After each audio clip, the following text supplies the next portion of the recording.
धोके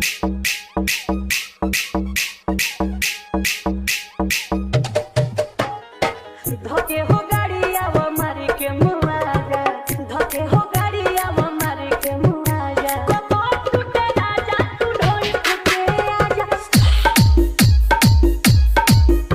कपाट टूटे राजा तू ढोल फूके आजा। लेके नागे आग लागल बायाजा, लेके नागे आग लागल बायाजा। कपाट टूटे राजा तू ढोल फूके आजा, कपाट टूटे राजा तू ढोल फूके आजा। डीजे शिव पूजन बाबू कजरमा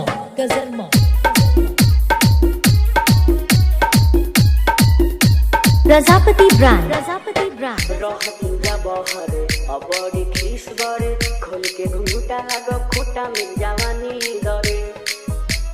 ए हो बाए गाना हो दिया नहीं खेती का, हमके चौक चीज कवनो नहीं खेती खा।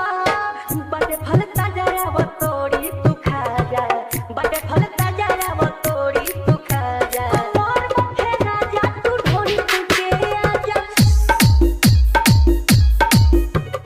मोर मुखे राजा तू ढोली फूके आजा। डीजे शिव पूजन बाबू कजरमा का साउंड बेस्ट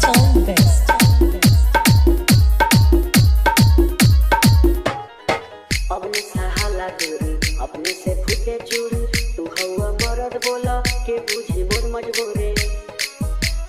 ए हो मुंह न लगा के जलवा खोजे हो, तू परेला बहाना रोजे हो।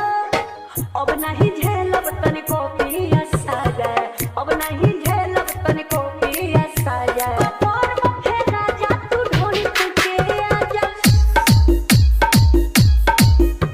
कपार मुखे राजा तू ढोली फूके आजा। कजरमा